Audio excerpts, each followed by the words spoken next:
श्रीवरलक्ष्मी नमस्तुभ्यं श्रीवरलक्ष्मी नमस्तुभ्यं श्रीवरलक्ष्मी नमस्तुभ्यं वसुप्रदे श्रीवरलक्ष्मी नमस्तुभ्यं वसुप्रदे श्रीसारसपदे रसपदे सपदे पदे पदे श्रीवरलक्ष्मी नमस्तुभ्यं वसुप्रदे श्रीसारसपदे रसपदे सपदे पदे पदे श्रीसारसपदे रसपदे सपदे पदे पदे श्रीवरलक्ष्मी नमस्तुभ्यं वसुप्रदे श्रीसारसपदे रसपदे सपदे पदे पदे श्रीवरलक्ष्मी नमस्तुभ्यं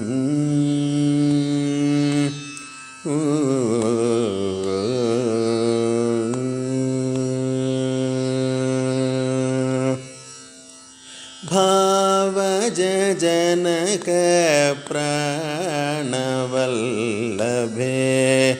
भावज जनक प्राणवल्लभे सुवर्णाभे भावज जनक प्राणवल्लभे सुवर्णाभे भानुकोटि समान प्रभे भक्तसुलभे भावज जनक प्राणवल्लभे सुवर्णाभे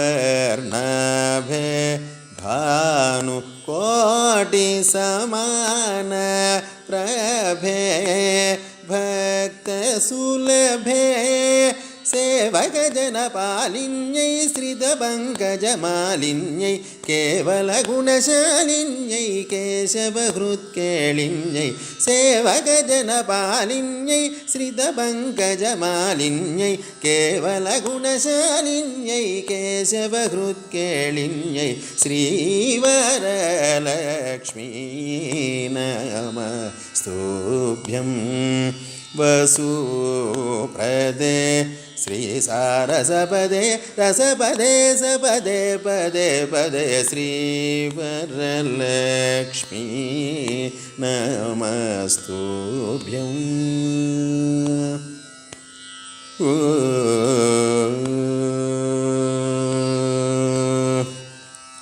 श्रावण पौर्णमी पूर्वस्थ शुक्रवारे श्रावण पौर्णमी पूर्वस्थ शुक्रवारे चारुमती प्रभृतिभिः पूजिता करे श्रावण पौर्णमी पूर्वस्थ शुक्रवारे चारुमती प्रभृतिभिः पूजिता करे देवादिगुरुगुह समर्पितमणिमय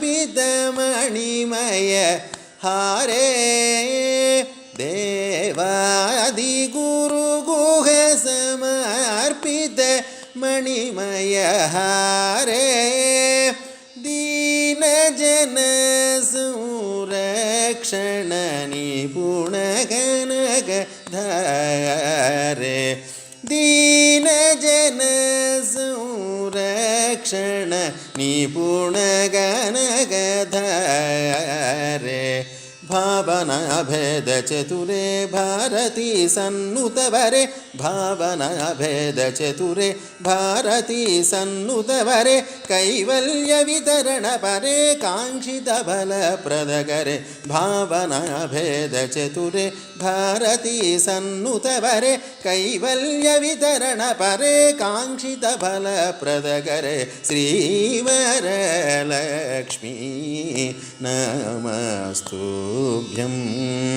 वसुप्रदे श्रीसारसपदे रसपदे सपदे पदे पदे श्रीवरलक्ष्मी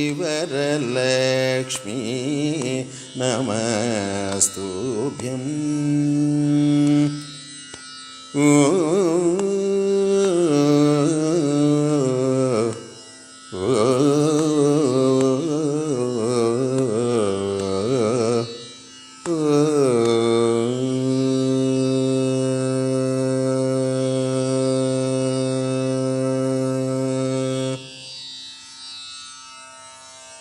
సౌభాగ్యాన్ని సంపదని కోరే ఏ వ్యక్తి అయినా వరలక్ష్మీదేవిని ఆశ్రయించి తీరవలసిందే. వరలక్ష్మి అంటే లక్ష్మీ మూర్తులలో శ్రేష్టమైనటువంటి లక్ష్మి వరలక్ష్మి. అదేవిధంగా వరాలనిచ్చే లక్ష్మి వరలక్ష్మి. కోరిన ఏ సంపదనైనా క్షణాల్లో ఆ భక్తునికి ఇస్తుంది, ఆ సంపదని ఇస్తుంది. అందువల్లే శంకర భగవత్పాదుల వారు కనకధారాస్తవం చేసి క్షణాల్లో అమ్మవారి యొక్క అనుగ్రహాన్ని సంపాదించుకుని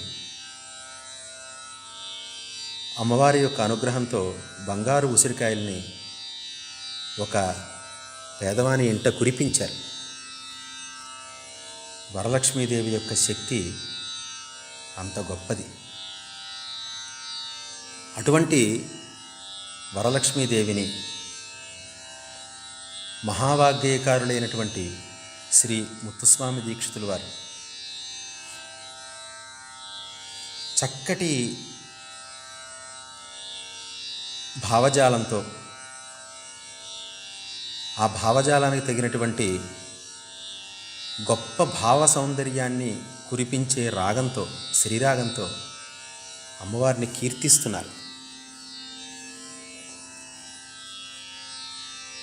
శ్రీరాగం హృదయానికి ఎంతో ప్రశాంతతనిచ్చేటువంటి రాగం. అందువల్లే శ్రీవరలక్ష్మి అనే రాగంతోనే, రాగనామంతోనే అమ్మవారి యొక్క కీర్తనని ప్రారంభించారు. లక్ష్మి అన్నా శ్రీ అన్నా ఒకటే అర్థం. అయినా కూడా వరలక్ష్మి శ్రీ అంటే సౌభాగ్యాన్ని కూడా ఇస్తుంది కాబట్టి శ్రీవరలక్ష్మి కేవలం సంపదలనే కాకుండా స్త్రీలకి సౌభాగ్యాన్ని కూడా ఇస్తుంది. అందువల్లే శ్రావణ శుక్రవారం రోజున సౌభాగ్యాన్ని కోరి స్త్రీలందరూ కూడా, సువాసినులందరూ కూడా వరలక్ష్మి వ్రతాన్ని ఆచరిస్తారు. అందువల్ల శ్రీ వరలక్ష్మి ఇది సంబోధనతో, చతుర్థీ విభక్తితో ఉన్నటువంటి కృతి. సంబోధన అంటే సాక్షాత్తుగా అమ్మవారిని పిలుస్తున్నారు. చతుర్థీ విభక్తి పదాలతోటి అమ్మవారిని కొలుస్తున్నారు. శ్రీ వరలక్ష్మి, ఓ వరలక్ష్మి, తుభ్యం నమః, నీకు నేను నమస్కరిస్తున్నాను, నిన్ను నేను నమస్కరిస్తున్నాను. వసుప్రదే, వసు అంటే సంపద, సంపదలను ఇచ్చేటువంటి ఓ తల్లి. శ్రీ సారసపదే, శోభాయుక్తమైనటువంటి పద్మముల వంటి పదములు కలిగినటువంటిది. రసపదే, రసవత్తరమైనటువంటి వాంగ్మయ శక్తి కలిగినటువంటిది. రసవత్తరమైనటువంటి వాంగ్మయం కావ్యవాంగ్మయం. కావ్యములు రసాన్ని ఆవిష్కరింపచేస్తూ ఉంటాయి, రసబ్రహ్మ యొక్క సాక్షాత్కారాన్ని కలిగిస్తాయి. అటువంటి రసబ్రహ్మ యొక్క సాక్షాత్కారాన్ని కలిగించేటువంటి కావ్యముల యొక్క లలితమైనటువంటి పద నిబంధం కలిగినటువంటిది. ఆ లలితమైనటువంటి పదాల్లోనే లక్ష్మీదేవి తాండవిస్తుంది. సరసంగా ఉన్నటువంటి వాక్యాల్లో లక్ష్మీదేవి కొలువై ఉంటుంది. అందువల్ల రసపదే, సపదే, వెంటనే, పదే పదే, అడుగడుగున, లేదా పదే పదే అంటే ప్రతి స్థానంలోనూ, జాగ్రత్త అవస్థలో కానీ స్వప్నావస్థలో కానీ ఏ అవస్థలో ఉన్నా ఎక్కడ ఉన్నా నిన్ను నేను కొలుస్తాను, వెంటనే నిన్ను స్మరించి వెంటనే నిన్ను నేను కొలుస్తాను, నిరంతరం నిన్ను ఉపాసిస్తాను అని పల్లవికి అర్థాన్ని తెలియజేస్తున్నారు దీక్షితుల వారు. భావజ జనక ప్రాణవల్లభే. భావజ అంటే మన్మథుడు. భావం అనే దానికి అంతరంగం అని అర్థం. భావం నుంచి పుట్టినటువంటి మన్మథుణ్ణి పుట్టించిన వారు శ్రీమన్నారాయణమూర్తి, మన్మథ జనకులైన అటువంటి నారాయణమూర్తికి ప్రాణవల్లభే, ప్రాణ సమానమైనటువంటి ప్రియురాలు లక్ష్మీదేవి. మన్మథునకి జన్మనిచ్చారు అంటే నారాయణమూర్తి యొక్క సౌందర్యం వర్ణనాతీతం. అటువంటి నారాయణమూర్తి యొక్క హృదయమందు రమిస్తోంది అని అంటే లక్ష్మీదేవి యొక్క సౌందర్యం మానవ మాత్రులకు వర్ణించదగిన విషయం మాత్రం కాదు. మానవాతీతమైనటువంటి బుద్ధికి గోచరించే సౌందర్యం అమ్మవారిది, మానవ బుద్ధికి గోచరించేది కాదు. అంత సౌందర్యాన్ని వ్యక్తీకరిస్తున్నారు ఈ పదంతో. భావజ జనక ప్రాణవల్లభే సువర్ణాభే, బంగారపు వన్నె కలిగినటువంటిది. సువర్ణం అంటే మంచి వర్ణం, అక్షరం, ప్రణవం. అటువంటి ఓంకారంలో అమ్మవారు భాషిస్తుంది. లక్ష్మీదేవి ఓంకార స్వరూపిణిగా భాషిస్తుంది. అందువల్ల సువర్ణాభే. భానుకోటి సమాన ప్రభే, కోటి సూర్యులతో సమానమైనటువంటి కాంతి కలిగినటువంటిది. భక్త సులభే, భక్తులు భక్తి శ్రద్ధలతో త్రికరణ శుద్ధిగా అమ్మవారిని కనుక కొలిస్తే అటువంటి భక్తులకి సులభే, తేలికగా వారి చెంత చేరుతుంది. కష్టపడక్కర్లేదు, భక్తులు కష్టపడక్కర్లేదు. భక్తి విషయంలో వారి ఏకాగ్రతను నిలుపుకుంటే చాలు, అమ్మవారు వెంటనే వారి చెంతకు వస్తుంది. భక్త సులభే. సేవక జనపాలిన్యై, సేవక జనుల్ని నిరంతరం పరిపాలిస్తుంది. ఎవరు ఆ అమ్మవారిని సేవిస్తారో వారిని పరిపాలిస్తూ ఉంటుంది. శ్రిత పంకజ మాలిన్యై, పంకజములంటే పద్మములు. పద్మములు తమకు తాముగానే వరించాయి. అమ్మా మమ్మల్ని నువ్వు ధరించు అని వరించాయి. శ్రిత అంటే అర్థం. శ్రిత పంకజ మాలిన్యై, తమకు తాముగా వరించి వచ్చినటువంటి పద్మములను మాలికగా నిర్మించుకుని ధరించింది. కేవల గుణశాలిన్యై, కేవల గుణం అంటే అమ్మవారి యొక్క ప్రేమ, అది కేవల గుణం. అలాగే ఆనందైక రసం, ఆనందమే అమ్మవారి యొక్క స్వరూపం. ఆనందం అనేది ఒక గుణం. ఆ ఆనందాన్ని ఆవిష్కరించేది ప్రేమ, అది ఒక గుణం. అందువల్ల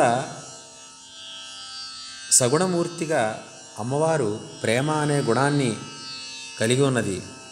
నిర్గుణ బ్రహ్మస్వరూపిణిగా అమ్మవారు ఆనందం అనేటువంటి గుణంతో భాషిస్తోంది.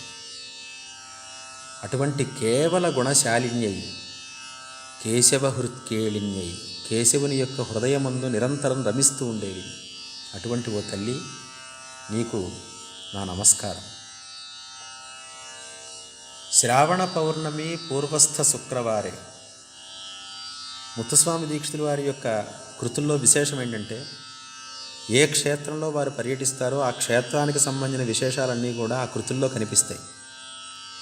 ఏ దేవతను కీర్తిస్తారో ఆ దేవత యొక్క గుణగణాలతో పాటు ఆ దేవతని ఆరాధించవలసినటువంటి విషయం కూడా, ఆ సమయము, సందర్భము, ఆ విధానం అంతా కూడా ఆ కృతిలో భాసిస్తూ ఉంటుంది.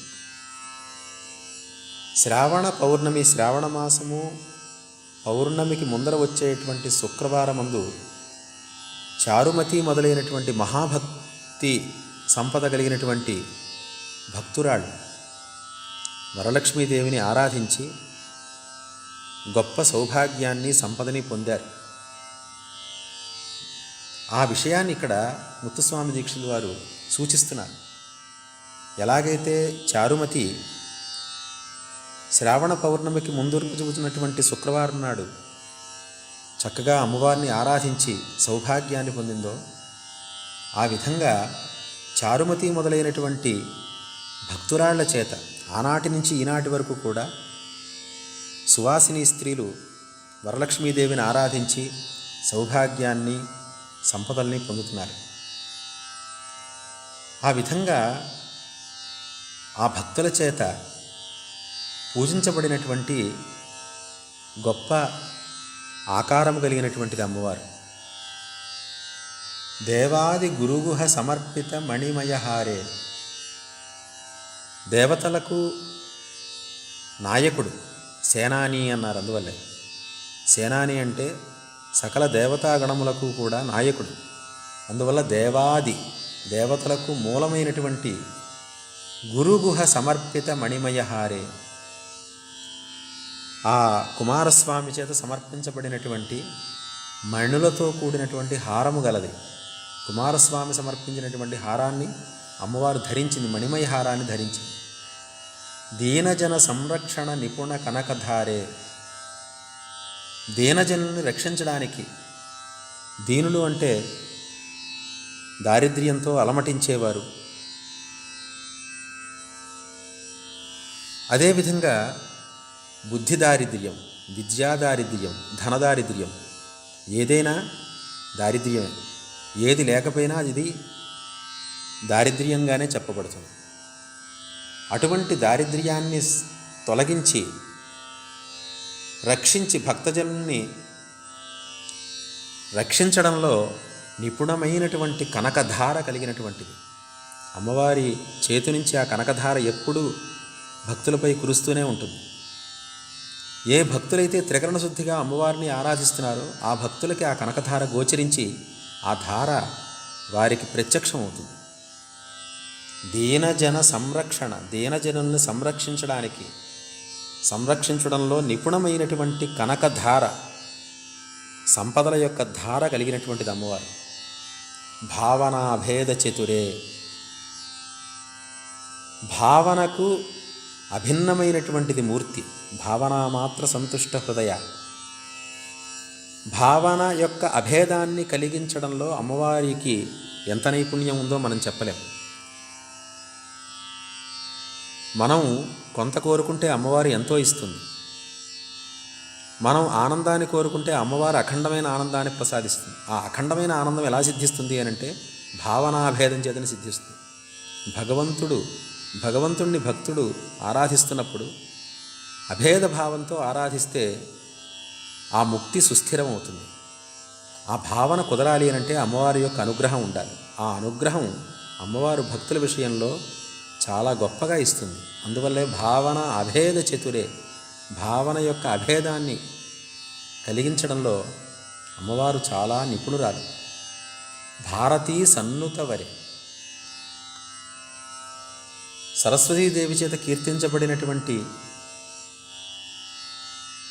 మహాదేవతల్లో అమ్మవారు శ్రేష్టమైన దేవత వరలక్ష్మీదేవి. సరస్వతీదేవి ఎంతోమందిని కీర్తించిన. సరస్వతీదేవి అంటే వాక్కులే, వేదవాక్కులు ఎన్నో దేవతల్ని, ఎంతమందో దేవతల్ని కీర్తించాయి ఆ వాక్కులు. అంటే సరస్వతీదేవి ఎంతోమంది దేవతల్ని కీర్తించింది.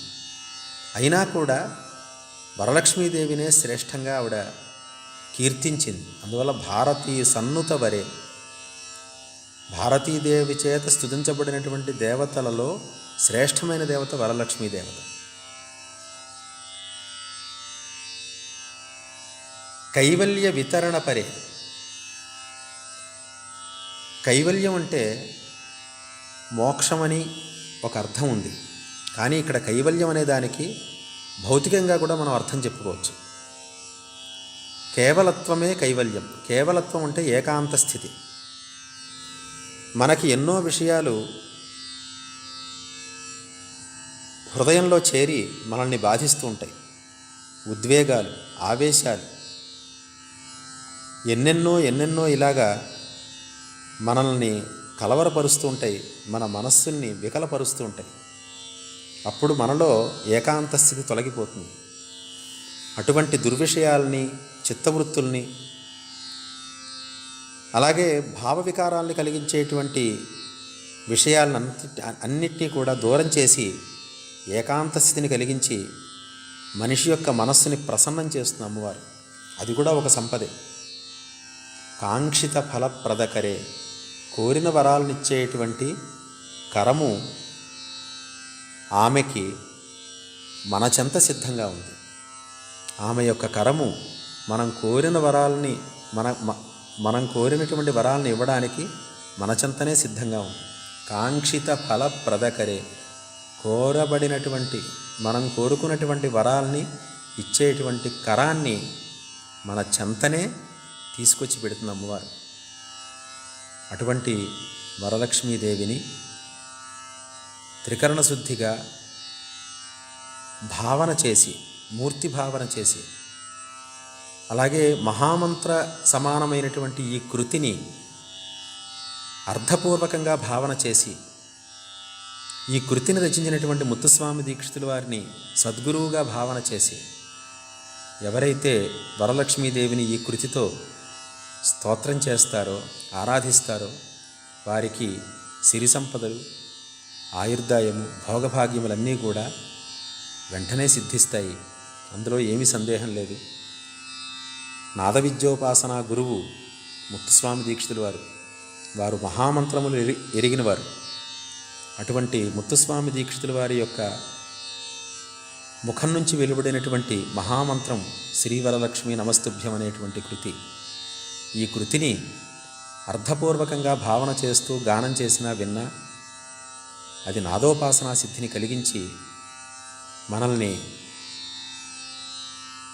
ఒక మహాయోగిగా మారుస్తుంది. దేవతా ప్రసాదాన్ని మనకి వెంటనే సిద్ధింపజేస్తుంది. ఈ విధంగా అందరూ ఈ కృతిని అనుసరిస్తారని, వరలక్ష్మీ దేవత యొక్క అనుగ్రహాన్ని పొందాలి అని ఆశిస్తూ మీ యనమండ్రి శ్రీనివాస శర్మ.